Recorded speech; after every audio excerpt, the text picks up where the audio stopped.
Saudara, kasus pembunuhan Vina dan Eki terus bergulir. Kini Suharsono alias Bondol, teman Peggy Setiawan, mendapatkan surat pemanggilan dari Polda Jawa Barat sebagai saksi. Pemeriksaan juga dilakukan kepada keluarga dan teman Peggy. Suharsono, rekan kerja Peggy saat menjadi kuli bangunan di Bandung, menunjukkan surat yang baru ia dapat.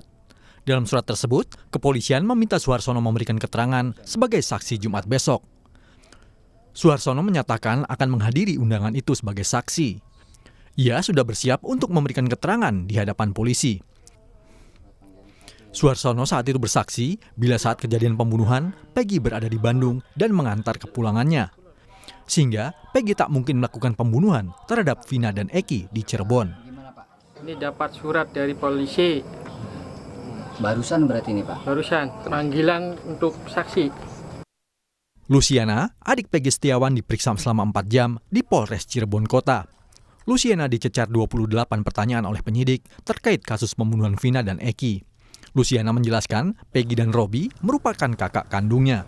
Namun, mereka adalah dua orang yang berbeda. Luciana berharap Peggy dapat segera dibebaskan karena ia yakin kakaknya itu berada di Bandung saat terjadi pembunuhan dan tidak bersalah. Mbak Luciana? Robi kakak saya. Kalau Peggy? Peggy kakak kandung saya juga. Urutannya gimana tuh? Yang Robi pertama kakak siapa? kandung apa Ya, bukan? yang pertama Peggy Setiawan kakak kandung saya, yang kedua Robi Setiawan kakak kandung saya, yang ketiga saya sendiri, yang keempat ada adik saya Ameliana. Berarti berapa saudara, Mbak? 4 bersaudara. 4 saudara. Kondisi ibu seperti apa, Mbak? Kondisi ibu sekarang masih down, belum bisa ketemu siapapun. Ada pesan-pesan, Mbak? Ya semoga Peggy dibebaskan karena Peggy tidak bersalah sama sekali. Sementara Linda, teman Vina, menjalani pemeriksaan di Polres Cirebon Kota selama 4 jam. Dia menjawab 30 pertanyaan penyidik. Linda mengaku tak terlalu dekat dengan Vina. Linda mengaku saat kejadian pembunuhan Vina dan Eki, dirinya sedang berada di rumah. Linda juga menepis kabar terkait dirinya yang diduga disembunyikan oleh pihak tertentu dan mengatakan akan kooperatif mengawal kasus ini. Peggy kenal nggak, Mbak Linda? Jawab aja, Lin. Ke Peggy? Enggak kenal sama sekali. Mbak Linda ada di TKP, Mbak, katanya. Itu kan dari film kalian bisa menggiring opini seperti itu kan, gitu. Jadi dia nggak tahu sama sekali. Tidak tahu sama sekali. Dari 8 terpidana sekaligus Peggy, kenal nggak secara pribadi? Enggak Nggak kenal sama sekali. Saat kejadian lagi di mana, Mbak Linda? Ada di rumah. Kebetulan Ada lagi di ada di rumah. rumah. Sudah? Enggak, karena itulah kita tuh hubungannya tidak sedekat yang difilmkan loh, gitu.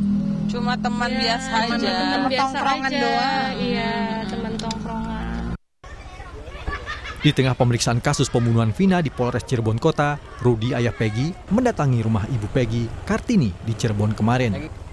Ini kemunculan ayah Peggy pertama di rumah Cirebon usai polisi menangkap Peggy yang disebut sebagai otak pembunuhan Vina. Ayah Peggy membantah anaknya mengganti nama menjadi Robi untuk mengelabui polisi. Robi merupakan anak keduanya atau adik dari Peggy. Oh iya, Robi itu anak atau panggilan sebenarnya, Pak? Anak kandung, Pak. Anak kandung sendiri, Pak. Itu mah nama panggilan aja, panggilan kerja. Jadi Bapak nih punya anak berapa totalnya? Tapi yang 4 saya. 4. Pertama Peggy, Robi Setiawan. Yang kedua? Robi Setiawan. yang ketiga, Luciana. yang keempat. Ameliana. Nah, berarti Bapak membantah bahwa selama ini Peggy merubah nama jadi Robi ya, Pak? Iya. Tapi Bapak punya bukti ya, Pak? Yang kerja sama Pak Aceng itu ya, Pak? Punya bukti semua? Banyak. Bapak yakin ya, Pak? Yakin. Ya. Sejumlah orang yang tergabung dalam Asosiasi Lawyer Muslim Indonesia atau ALMI melaporkan produser dalam film yang berjudul Vina Sebelum 7 Hari. Selain kegaduhan di tengah masyarakat, mereka menilai film ini juga menimbulkan narasi negatif terhadap penanganan proses pidana yang tengah ditangani pihak kepolisian. Kenapa kami mengatakan ini membuat kegaduhan? Karena proses hukum sedang berjalan.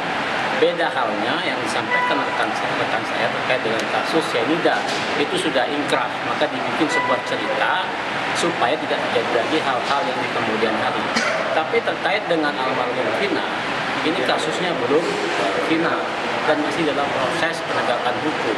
Kalau ini dibingkai dan terus-menerus menjadi polemik di media ataupun polemik di publik, maka akan membuat narasi-narasi yang negatif sehingga menghambat proses penegakan hukum. Ke sana toh, jadi Meski begitu, tak bisa dipungkiri meledaknya film Vina membuat kejanggalan penyelidikan kasus ini kembali dibuka dan menjadi sorotan masyarakat. Tim Liputan Kompas TV.